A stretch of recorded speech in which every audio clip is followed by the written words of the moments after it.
Welcome to another episode of Serial Knowledge Crimecast, where we dive deep into the minds of criminals, the crimes that shock the world, and the psychology behind them.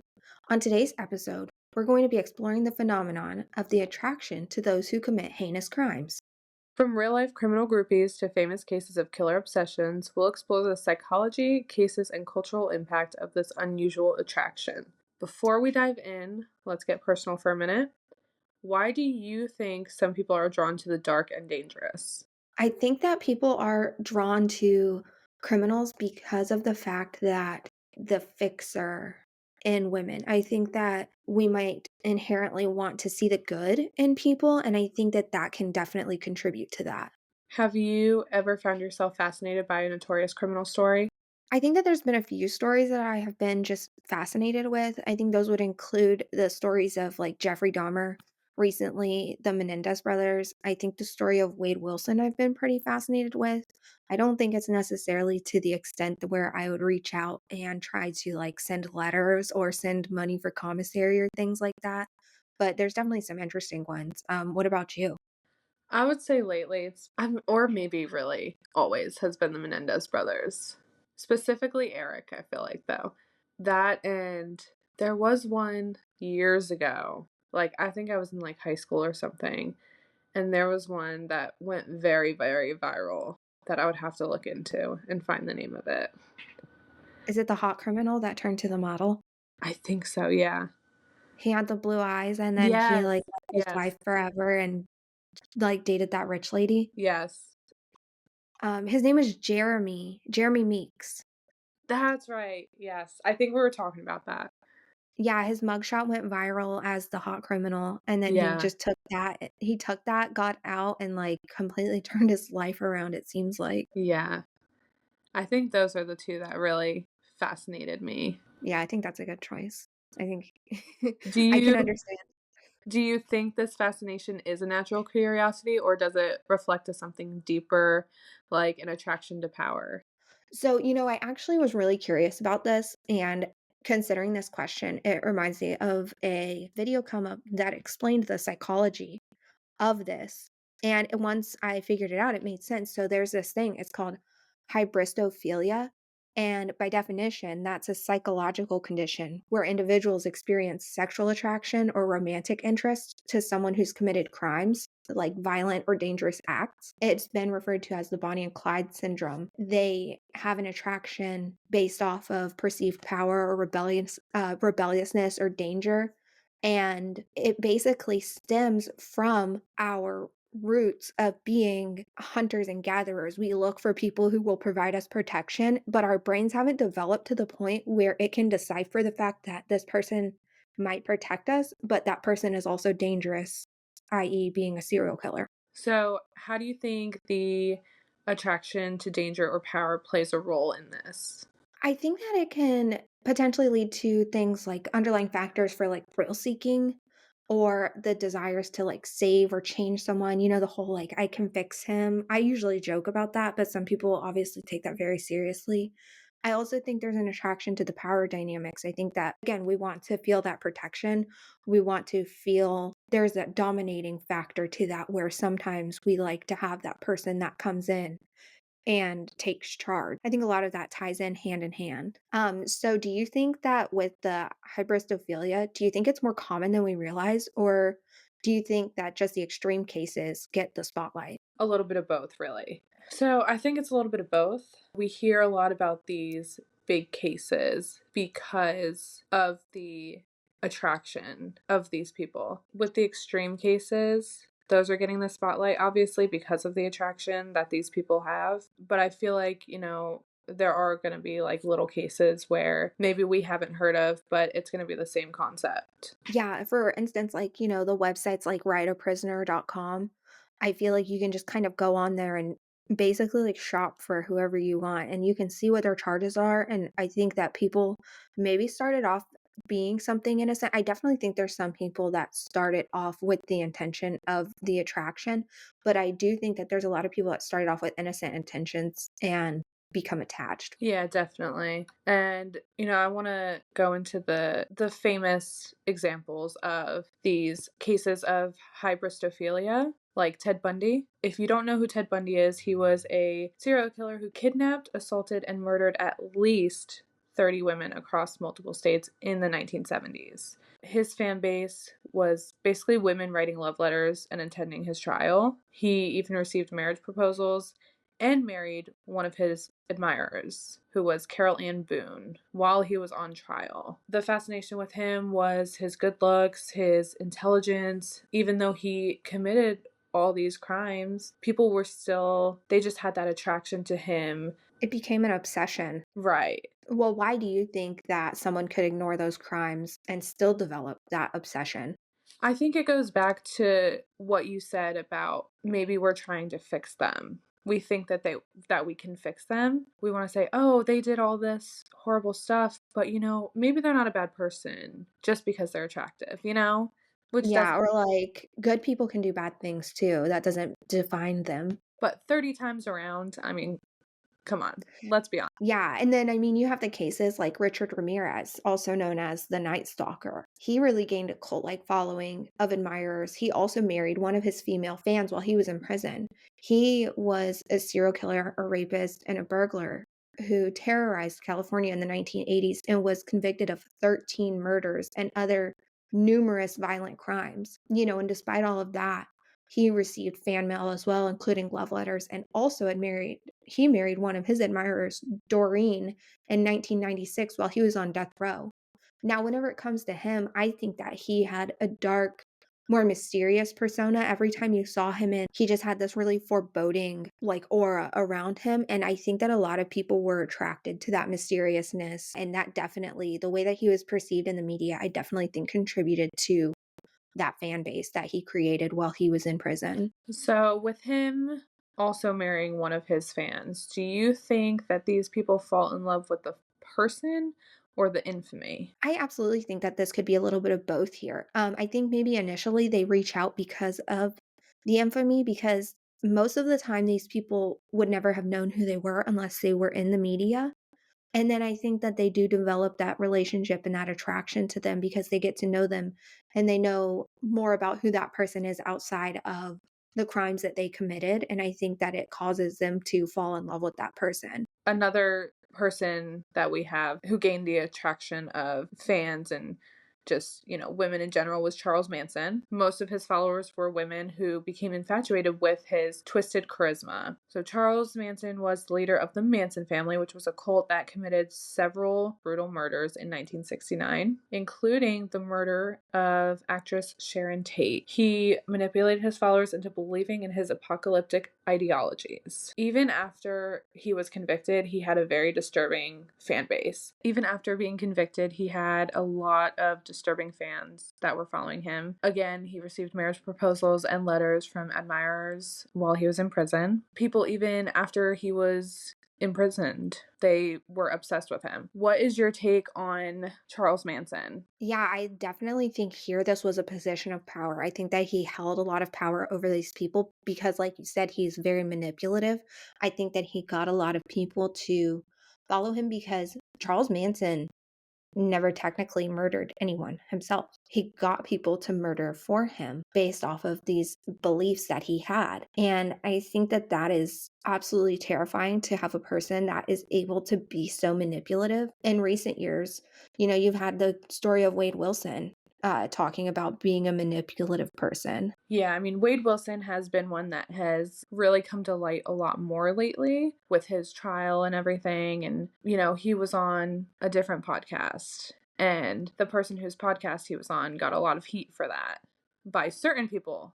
But then you have others who are like, oh my gosh, I just love him so much. He's so hot and all this stuff. And don't get me wrong, he's an attractive looking guy, but he also killed women. Well, and he had just gotten out of jail for rape in northern Florida like 5 days before he murdered two innocent women that one of them he didn't even have any connection to. He just killed her. And I think that the crazy thing with Wade Wilson is that, like I said, he's like over 6 feet tall. He is an attractive guy. He had tattoos. And the scary thing about Wade Wilson is the fact that he is able to manipulate so many women to putting money on his books and getting him suits for court And while he was in jail, like, waiting for trial, he went and got his face covered in tattoos. But then also during the trial, which was really the first time that I had seen him, you notice his front tooth is busted out, and his front tooth is busted out from one of the women that he killed,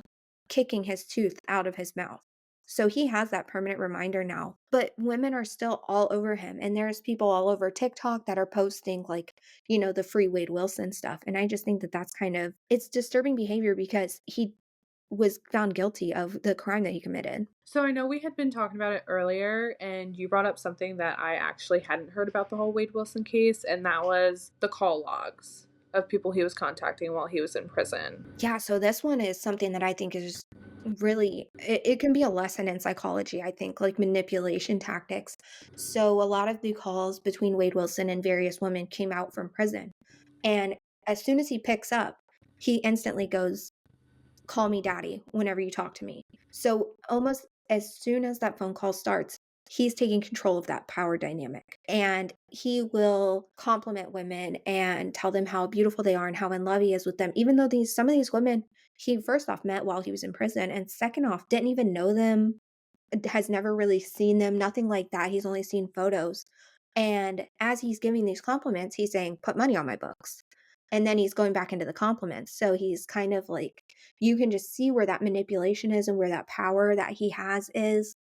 And I just found those phone calls to be interesting because I can see where women will fall for things like that, and I also think what happens with a lot of these is that they take women that have potentially lower self-esteems, that are wanting that attention, that are seeking that, and again, we've acknowledged these men are attractive men, and so I think that it's flattering for some of these women to be getting that attention, and it doesn't really matter the source that it's coming from. Yeah, and then I know you were saying something about obviously he doesn't attract women because there was something about him wanting to marry a man. Yeah, there's been other prison calls that have come out about him talking about marrying a man. There's phone calls between him and a man from prison and saying that they're in love. And what I found to be interesting about these phone calls is that the ones that I've heard that have been released, Wade Wilson's not asking this man to put money on his books. He's not asking for any of that. He's straight up saying that I'm in love with you. I'm going to marry you. You don't hear the I love you, put money on my books. It's nothing like that. It's a completely different shift in the tone that he speaks, the way that he talks, the conversation that's had. I hope that people will do a study on this man because of the way that he is just so manipulative in the way that he speaks to people.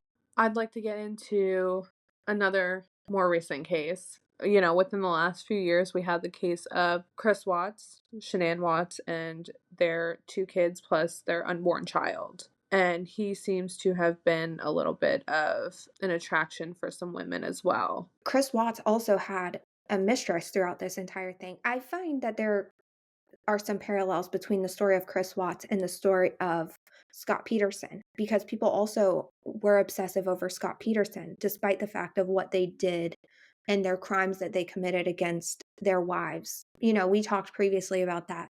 Scott Peterson might actually be innocent, but you still have these people that these convicted killers who have mistresses, and then they also have all of these people that are again putting just money on their books, writing them letters. They have money on their books to where they probably will never need anything the rest of their time in prison. These kinds of people are people that will be able to live a life and not have to pay for anything ever again. And then you have the women that I think take it a step further and join in on the crimes. Oh, yeah, absolutely. In addition to these women that are writing the letters and sending the money and marrying people that are in prison for these crimes, I think you also have women who take it a step too far. Hybristophilia is named the Bonnie and Clyde syndrome. So we have, where it all started with Bonnie and Clyde. Bonnie Parker and Clyde Barrow were an infamous outlaw couple during the Great Depression.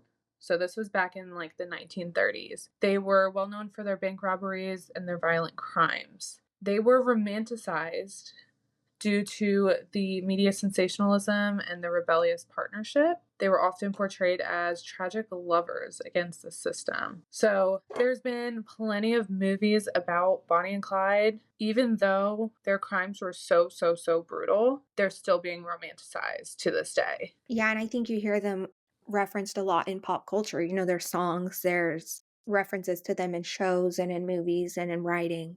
I think that they are like the example of the source to where this all began. Yeah, and then you have the modern day Bonnie and Clyde. Yeah, you have the story of Vicky and Casey White from Alabama just back in 2022. Vicky White was an Alabama corrections officer, and Casey White, which they had no relation and were not legally married, they began a relationship while Casey White was in the jail, and Vicky helped Casey to escape from jail. She had decided that she was going to retire. She put in her notice, and she had told friends that she was going to go out with a bang for her retirement. She had put Casey White in the back of her cop car and said that she needed to take him to the courthouse or something, and they never came back. They were on the run for 11 days, and during those 11 days, the police were really able to get an idea of just how deep this relationship was. Over the course of 2 years, there was thousands of hours of phone calls between the 2 of them from a burner cell phone that Vicky had had, and nobody knew about it except for Casey White's cellmates, and this story actually just came out on Netflix not too long ago called Love on the Run, and it's a documentary about this. So they had a romantic relationship while he was serving his time, and everybody was completely shocked about this because she was such a well-respected officer, and she had been with that department for so long. I mean, she was getting ready to retire, and she was, like, 20 years older than Casey was, but they were in love, and unfortunately, this ended with Casey White going back to prison and Vicky dying in the police chase that resulted in them being found. Do you think there should be ethical boundaries for people who engage romantically with these criminals? I think that this could potentially be loaded because you don't wanna infringe on people's basic human rights. I already know that whenever people are in jail, their phone calls are screened, their letters are screened, and, people have to, I believe, petition to the jails and the prisons to get married. So, I mean, I think that we have to let adults be adults and use their discretion, even if it's something that we don't necessarily agree with. But what about you? Do you think that prisons should limit these interactions, especially, like, whenever it comes to high profile cases, or do you think that that would restrict their freedoms too much? In all honesty, I feel like if they wanted their freedom, that they would not have committed these crimes anyway. You have to think, like, really the safety, I feel like, of these people that are writing these letters and stuff like that. Like, they're doing it because they're so fascinated by these criminals and they're kind of, I feel like, not really thinking in their right mind. So I think there should be some more boundaries. These people are criminals. I'm not saying they're not people. They are people, they're humans, but they're also criminals and they've done some horrible things. Again, whenever I was looking back into the psychology of this, there were really 4 main things that came up whenever it comes to this dynamic. And there was the power and dominance aspect, the infamy and celebrity, the fixer syndrome, and the thrill of danger. Going back to the power and dominance, they want that powerful, dominant partner who's attractive, even if that power is dangerous. But then they have the media aspect of it. The media attention on the criminals can create a sense of allure, and that makes them appear like they're larger than life. But then you go to the other side of that and you have the fixer syndrome, where people believe that they can change or save a dangerous person. And that gives them a sense of purpose and a sense of control. And then on the other side of that, you have the thrill of danger, being attracted to that forbidden and dangerous person that can give you an adrenaline fuel in the relationship dynamic. It feels like it's almost a wanting what you can't have, but then you get it. So we've talked about the psychological aspects, the thrill seeking, the desire to fix someone, or even the attraction to danger. Which of these do you think plays the biggest role in hybristophilia? I think that the infamy and the celebrity of it plays one of the biggest roles because, as we discussed previously, most of these women wouldn't know who these people were if they were not sensationalized in the media, if their pictures were not all over newspapers and websites and TikTok and documentaries. It's even been said before that people who are in prison right now for killing and these crimes, that they usually, even if they don't know that something has come out about them, like a new documentary or a new show or whatever it may be, they typically will figure it out because of the influx of letters and quote unquote fan mail that they begin to get. Could these people believe that their affection could change the criminal's behavior? Kind of like they're redeeming them.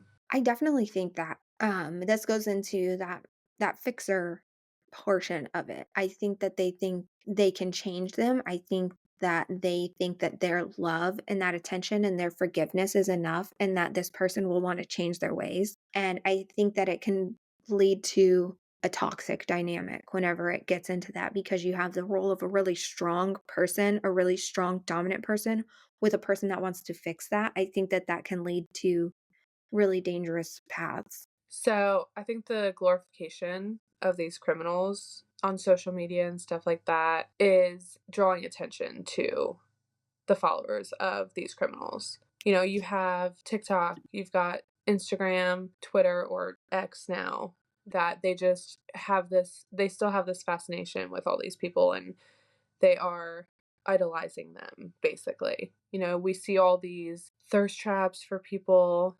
I've seen a lot about the Menendez brothers lately, but I think that's just because I'm on that side of TikTok. The men guy TikTok. Yes.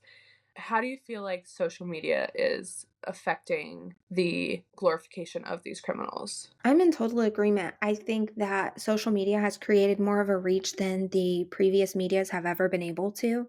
I You can reach people internationally within seconds as opposed to whenever things were on local news or local newspapers. You get people that are rehashing old cases. You get people that are reintroducing new facts to old cases. And then you have these new cases. The Dahmer Netflix show that came out regenerated that kind of infatuation with Jeffrey Dahmer. You have the Menendez brothers documentaries that have come out that have done the same thing with the Menendez brothers. And then you have, like I said, people posting like Wade Wilson thirst traps and humanizing them in a way that they weren't humanized before. And I think that it intrigues people and they want to know more and they want to look more into these people and get to know who they are on a personal level. Yeah, and then we'll see hashtags like, you know, hashtag Bundy fan for Ted Bundy, of course, or hashtag Night Stalker love. And that is continuously growing that fascination with these killers. And once Mhm. you see it once, you click on it once, you're going to have it all over. Yeah, or you get like the hashtag free whatever serial killer. It's like, do you want them out of prison because you genuinely think they're innocent of their crimes, or do you want them out of prison because you think that they're attractive? Because no matter their looks, they still need to be responsible for what they've done and their actions. Yeah, absolutely. I mean, we've had the conversation about the Menendez brothers and how they did what they did because of the abuse that they went through. But then you have people like Ted Bundy, who's killed many, many people. We would never have wanted to get out of prison anyway. Attractive, yes, but you've committed so many heinous crimes. You should spend the rest of your years in jail. Two things can be true. Exactly. So, do you think that there should be more control or limits on allowing criminals to gain fan bases? Is there a problem there to fix, or do you think it's just part of what's going to happen? I don't really think it's anything that you can fix because people are going to be infatuated by who they're infatuated by. I feel like there's nothing that you can really put into place to limit what people post or limit the fan base of these criminals. Yeah, and so we've discussed, how social media plays a role, but we've also kind of hit on how movies and TV shows do the same. You have these shows where super attractive actors play the roles of these killers, and I think that that contributes to the sensationalism and the glorification of these people, like having Jeffrey Dahmer played by Evan Peters in the Dahmer show on Netflix, or Extremely Wicked, you had Zac Efron, the Menendez brothers being played by Nicholas Chavez and Cooper Koch. And then you have the show You. I mean, the show You on Netflix has you rooting for the stalker killer in the show. And it's, and I'm wondering, I'm like, is it just me? Am I part of the problem here? Because I'm like, oh, well, I kind of feel bad for them. He killed these people, but I see why. Yeah, I mean, I haven't seen too much of that show, but I've seen a good amount of it, and I feel like I'm gonna have to agree with you on that because I mean I've been a fan of Penn for years, like ever since Gossip Girl, and he's got that attraction that you're like, oh yeah, I want him to win. He's doing nothing wrong. Like there's reasons for all this stuff, you know. Yeah, like, I think you have the perpetuation of, like, the bad boy stereotype which I think you see in shows with Dahmer and the shows with Zac Efron, and you have all of these other shows in on TV in general where the bad boy is the one that everybody kind of swoons over. You read it in books and fan fiction and things like that, but then you have shows like You, where I don't think he necessarily gives off the bad boy type. He's a very quiet, reserved type of person. Still find yourself wanting him to win in the end. So I definitely think that the personification of these killers through using hot actors contributes a lot to the new generation having the attractions. And Yeah, I mean, Zac Efron's one that I feel like every girl our age has been attracted to since we were young. yeah, And there's never been a phase of my life where I have not loved Zac Efron exactly how he is. right. I mean, I don't care. And that's the thing, like, I don't want to get too off topic, but like Zac Efron, he's still romanticized. So, like, if he ended up being a criminal one day, Yeah. how do you think people our age would react to that? I definitely think that it that I'm not that putting one would anything into this world. I'm just saying. it does make me wonder though, if you knew somebody that had developed an infatuation with a notorious criminal, what would you do? I mean, do you have that conversation with them? Do you talk to them? Do you side with them? How do you handle that? I mean, if it had gotten to the point where they're like proposing and stuff, like fan mail is one thing, but if they're sitting here like, I'm gonna marry this guy, like they're writing back and forth, they're gonna get married, I think I would have that conversation. Like, you need to understand that this person has done a lot of bad in their life, obviously, depending on the situation. Again, difference between Menendez brothers, Ted Bundy, and everybody else, you know? Like, Yeah, there's a lot of circumstantial things there, but I think as a generalized broad statement, romanticizing criminals is not a good idea because of the fact that they're in there because they're killers. God forbid there's the case of they get out. That's a scary thought because it's like you put yourself in danger, you put your family in danger. I don't think that it's necessarily the smartest move. So with all of that being said, I want to ask our audience, what do you think drives people to develop these dangerous infatuations? We'd love to know your thoughts in the comments on our Facebook or our YouTube channel.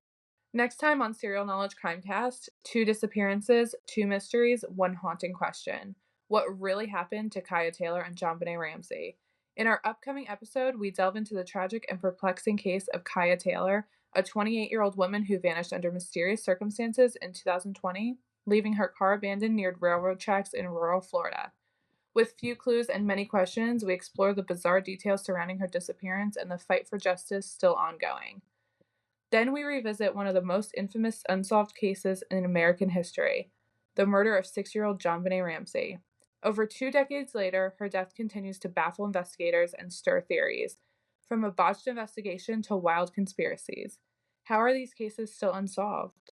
Could there be more to these stories than we've been told? Don't miss it. Available on Spotify and YouTube. Do you have thoughts and suggestions for your future episodes? Do you want to share your own true crime related stories? We encourage you guys to let us know through our social media channels and we can share them in our upcoming episodes. That's all we have for today.